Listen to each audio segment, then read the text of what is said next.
वज़ीर खजाना इसहाक डार ने पेट्रोलियम मसनूआत की नई कीमतों का ऐलान कर दिया। वज़ीर खजाना का कहना था कि पेट्रोल की नई कीमतों में किसी किस्म का इजाफा नहीं किया जा रहा। वफाकी वज़ीर खजाना इसहाक डार ने IMF मुआहदे के लिए बिजली की कीमतों और पेट्रोलियम डेवलपमेंट लीवी में इजाफे की तस्दीक कर दी है। नाज़रीन, इमरान खान की हुकूमत की तरह इस हुकूमत ने भी तहरीक लब्बैक के साथ जो किया हुआ मुआहदा था उस मुआहदे से मुकर गई, पीछे कहा कि बिजली की कीमतों में 3 से 4 रुपए का इजाफा हो सकता है, जिसका इतलाक जुलाई से होगा। कहा कुछ छुपाना नहीं चाहते। खोला तो बहुत सारे जय्यद सहाफी, दानिश्वर, दीगर हमारे काबिल एहतराम दोस्त इस तरह की बातें लिख रहे थे कि क्रेडिट शहबाज शरीफ साहब को जाता है और ये हो गया और वो हो गया। IMF से मुआहिदा आर्जी रिलीफ है, पाकिस्तान मुश्किल में खड़ा है। माहिर मईशत खाकान नजीब की बोल से गुफ्तगू कहा IMF से होने वाला मुआहिदा पाकिस्तान के कलीदी मसाइल को हल नहीं करेगा। की कीमत बरकरार रहेगी, जबकि आलमी मंडी में तेल की कीमत में काफी इजाफा हुआ, इसलिए डीजल की कीमत में 7.5 रुपए का इजाफा किया जा रहा है। पेट्रोल की कीमत अगले 15 रोज के लिए बरकरार रहेगी। नमस्कार दोस्तों, जय हिंद।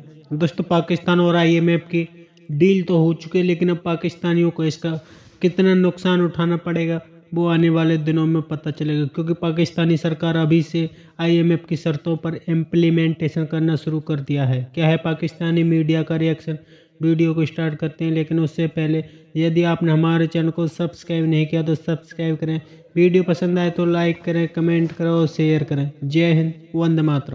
ये मुआहिदा मौजूदा हुकूमत, अबूरी हुकूमत और फिर इलेक्शन के बाद अगली हुकूमत के सामने से गुजरेगा और फिर पाकिस्तान को अगले प्रोग्राम में जाना पड़ेगा। माहिर मईशत खुर्रम शहजाद ने कहा कि IMF मुआहिदे में जाने का मतलब है कि पेट्रोलियम और एनर्जी सेक्टर में टैक्सेस का इजाफा होगा। मतलब तासुर ये था कि जैसे मौशी महाज पे पाकिस्तान ने कोई बहुत बड़ा कारनामा हासिल कर लिया। इस वक्त जो मईशत की हालत है, मैं पहले उसके ऊपर आ जाता हूं और फिर मैं इस डील के ऊपर भी आता हूं। इस वक्त मईशत की हालत जो वो ये है कि पाकिस्तान की तारीख में, जी हां जी, रिकॉर्ड रुपए की कदर में कमी हुई है, क्योंकि ये जो डील है ये तकरीबन 1 बरस डिले से हुई है। 1 बरस 8 माह से ज्यादा का अरसे से डिले से हुई है। ये पहले हो जानी चाहिए थी। और ये जो डील है ये नहीं हुआ कि डील इस तरह हो गई है कि वजीर आजम साहब ने जाके कोई चीज निगोशिएट की। नहीं, एक शर्त उनकी मानी गई है, एक शर्त। वो पाकिस्तान बजट बनाता था, वो बजट देखते थे और यूं फेंक देते, कहते नहीं दोबारा जाओ, दोबारा लिख के लाओ। मतलब इस किस्म की सूरत हाल थी। आखिरी टाइम तक जब बजट आ भी गया, उसके बाद दोबारा उसमें 215 अरब के टैक्सेस डाले गए और यहां पे ये तासुर दिया जा रहा है कि जैसे ये कोई बहुत बड़ा कारनामा हो गया और वजीर आजम साहब की बहुत बड़ी कामयाबी हो गई। तो या तो होता ना कि अपनी शराइत में हम उनको मनवा लेते और 8 महीने पहले मनवा लेते, चले 6 महीने, चले 3 महीने पहले मनवा लेते, तो हम मान जाते कि जी ये बहुत बड़ा ही कोई मुआहिदा हुआ और इसमें पाकिस्तान ने बड़ा निगोशिएट करके जो है कोई चीज हासिल की। नहीं, आपने उनकी सारी शर्तें मान ली। एक शख्स आपके सामने शर्त रख रहा है कि जनाब तुम ये करोगे तो मैं ये करूंगा। आप कह रहे नहीं जी मैं पहले ये कर ले, नहीं पहले वो कर ले, और 1 साल आप डिले करते रहते हो और उस दौरान आपका नुकसान होता रहता है। और साल के बाद 8 महीने के बाद आप उसकी तमाम शर्तें मान लेते हैं और फिर आप कहते हैं देखिए मेरी कामयाबी जबरदस्त। और अब जो दोस्त ये तासुर दे रहे हैं कि ये बहुत बड़ी कामयाबी है, अगर देखें इस 1 बरस के दौरान मुल्क के साथ हुआ क्या, मैं थोड़ी सी तफसीलात आपसे शेयर करना चाहता हूं। ये बड़ा इंपॉर्टेंट है। पाकिस्तान की जो नॉन टेक्सटाइल एक्सपोर्ट्स है ना, उसमें भी तकरीबन 1 अरब, जी हां जी, 1 अरब डॉलर की उसमें सिर्फ कमी आई। ओवरऑल जो हमारी एक्सपोर्ट्स और रेमिटेंसेस वगैरह हैं उनमें आपको पता है तकरीबन 7 अरब डॉलर से ज्यादा की, जी हां जी, 7 अरब डॉलर से ज्यादा की कमी आई है। लेकिन नॉन टेक्सटाइल एक्सपोर्ट्स की भी अब आई है, जो तफसीलात सामने, उनमें भी तकरीबन 1 अरब डॉलर की कमी आई है। और उसके साथ साथ जो ये फिगर जो है ये पाकिस्तान ब्यूरो ऑफ स्टैटिस्टिक्स के हैं, ये मेरे कोई फिगर नहीं है। डॉन न्यूज भी इसको रिपोर्ट कर रहा है, दीगर जो मीडिया के इदारे हैं उन्होंने भी इसको रिपोर्ट किया है। सिंस जो फरवरी है ये जो इस रवा बरस की, गवर्नमेंट ने परमिट किया शुगर एक्सपोर्ट्स को परमिट किया, तो there has been a significant surge in its export volume. जो एक्सपोर्ट थोड़ी सी बेहतर हुई वो इस तरह हुई कि जनाब जो शुगर को एक्सपोर्ट की इजाजत दे दी गई, अगर वो एक्सपोर्ट की इजाजत ना दी जाती तो इससे भी ज्यादा कमी आती। और as a consequence the retail price of sweetener has soared to 140 per KG in the local market. जो ये इजाजत तो दी गई डॉलर कमाया, किसने कमाया? शुगर बनाने वालों ने। ये शुगर माफिया कहते थे ना कि जी पिछली गवर्नमेंट में, इस गवर्नमेंट में जनाब जब इन्होंने इजाजत दी तो मार्केट का रेट जो है वो 140 पे चला गया और उससे थोड़े से जी डॉलर वगैरह तो आया पाकिस्तान के अंदर, लेकिन किन की जेबों में आया वो आपको भी पता है। पेट्रोल की कीमतें जो 30 जून से कम करने का उन्होंने वादा किया था, मुआहदा किया था, एक तो पेट्रोल की कीमतें उन लोगों ने कम नहीं की, दूसरा उल्टा डीजल की कीमत उन लोगों ने बढ़ा दी है।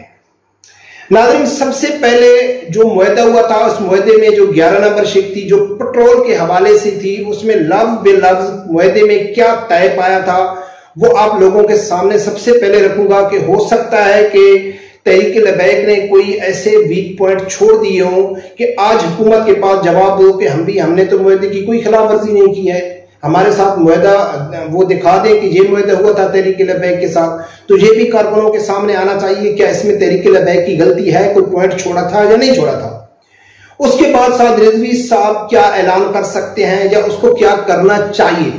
साद रिजवी साहब के ऊपर या तहरीक लबैक के ऊपर तनकीद बनती है या नहीं बनती है। जो कह रहे हैं कि भाई मुआहदा इनके साथ एक बार फिर धोखा हो गया, तो आगे साद रिजवी साहब क्या करेंगे, ये सब चीजों के ऊपर नाज़रीन बात करेंगे। लेकिन सबसे पहले मैं आप लोगों के सामने जो 11 नंबर पेट्रोल के हवाले से जो शिक थी उसमें क्या मुआहदे में तय पाया था वो आप लोगों के सामने रखता हूं। फिर तहरीक लबैक की जो गलती है या कमजोरी है वो सामने आ जाएगी, फिर आगे जाके बात करते हैं।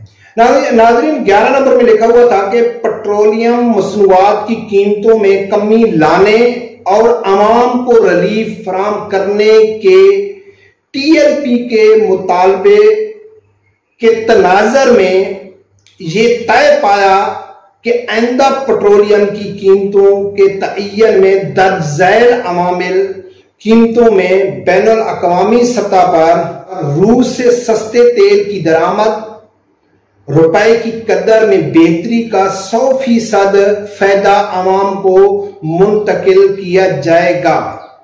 नाज़रीन, आगे भी है, लेकिन अगर इस हद तक 100% अवाम को मुंतकिल किया जाएगा, इस हद तक तहरीक लबैक का मुआहदा होता तो इसमें तहरीक लबैक की गलती थी, तहरीक लबैक की कमजोरी थी, तहरीक लबैक की बोझदिली थी या तहरीक लबैक वाले डर गए थे। ये बात तो समझ में आती है। क्यों कि जो ऊपर उन्होंने कहा है कि रूस से जो सस्ता तेल दरामद होगा और जो बैनुल अक़वामी जो पेट्रोल की कीमतें हैं वो कम होंगी, उनका 100% जो फायदा है वो अवाम को पहुंचाया जाएगा। इतने तक होता तो ये इस हुकूमत के पास जवाज था कि भाई देखो, जब रूस से तेल आएगा, जब रूस से हमको तेल सस्ता मिले ही नहीं है, जब बैनुल अक़वामी कीमतें कम हुई ही नहीं है, तो हम कैसे तहरीक लबैक के मुआहदे के ऊपर अमल करते। हमने तो कहा है कि जब से रूस से सस्ता तेल मिलेगा या आएगा, जब बैनुल अक़वामी कीमतें कम होंगी, तब जाके हम उसको कहा था पूरा अवाम को फायदा देंगे। हमने तो कोई मुआहदे की खिलाफ वर्जी नहीं की है। लेकिन इसके आगे है जो हुकूमत की बदनीयती, सिर्फ हुकूमत की बदनीयती नहीं, पाकिस्तानी मीडिया की बदनीयती, पाकिस्तानी PTI वालों की बदनीयती, हुकूमत की बदनीयती, यानी तहरीक लबैक के अलावा सबकी बदनीयती जहर होती है जो आगे लिखा हुआ है। आगे लिखा हुआ है, जबकि 30 जून 2023 को पहले मरहले में तहरीक लबैक पाकिस्तान के मुतालबे के मुताबिक कीमतों में कमी की जाएगी। यानी कि इस 30 तारीख जो कल गुजरी है, इसको कीमतें कम करेंगे तहरीक लबैक के मुतालबे की वजह से।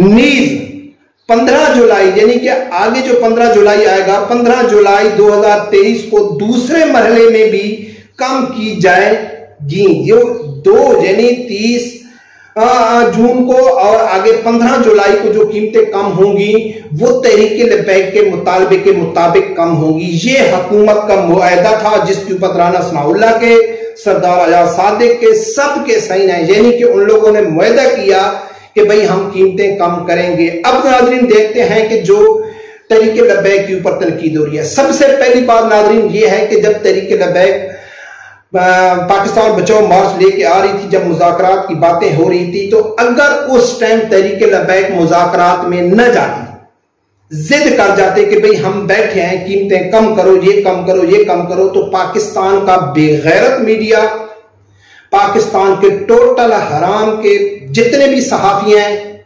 जितने भी सियासतदान हैं, जितने भी लिबरल हैं, जितने भी यूथी हैं, सब लोगों ने, जितने भी पटवारी हैं, सब लोगों ने यही कहना था कि यार ये तो बात ही किसी की नहीं मानते। तो दोस्तों, पाकिस्तानी सरकार ने टीएलपी से वादा किया था कि टीएलपी जब सड़कों पर थी तो पाकिस्तानी सरकार ने कहा था कि 30 जून के बाद पाकिस्तान में पेट्रोल और डीजल सस्ता हो जाएगा। लेकिन पाकिस्तानी सरकार ने जैसे ही आईएमएफ की शर्तों को, आईएमएफ से डील किया, वैसे ही आईएमएफ की शर्तों को मानना शुरू कर दिया है। क्योंकि पाकिस्तान में आईएमएफ से यदि पाकिस्तान को पैसे लेने हैं तो आईएमएफ की हर एक शर्त पर इम्प्लीमेंटेशन करना होगा। यही कारण है कि इसाक डार ने अभी से पेट्रोल और डीजल और बिजली के दाम बढ़ाने शुरू कर दिए हैं। पाकिस्तान में आने वाले दिनों में और कुछ महंगा, सब कुछ महंगा होने वाला है, क्योंकि पाकिस्तानी सरकार आईएमएफ के कहने पर 200 अरब रुपए के नए टैक्सेस भी लगाने वाली है। यही कारण है कि पाकिस्तानी इस वक्त काफ़ी ज़्यादा परेशान है, क्योंकि पाकिस्तान को आईएमएफ की डील तो मिल गई, लेकिन पैसा लेने के लिए आईएमएफ की हर एक शर्त को मानना ही पड़ेगा, तभी पाकिस्तान को पैसे मिलेंगे, वरना फिर आईएमएफ पाकिस्तान से डील तोड़ देगा। यही कारण है कि अभी से इसाक डार ने आईएमएफ की सारी शर्तों पर इम्प्लीमेंटेशन करना शुरू कर दिया है। आपकी क्या राय है कमेंट में जरूर शेयर करें। यदि आप चैनल पर नए तो चैनल को सब्सक्राइब करें, वीडियो पसंद आए तो लाइक करें, कमेंट करें और शेयर करें। जय हिंद, वंदे मातरम।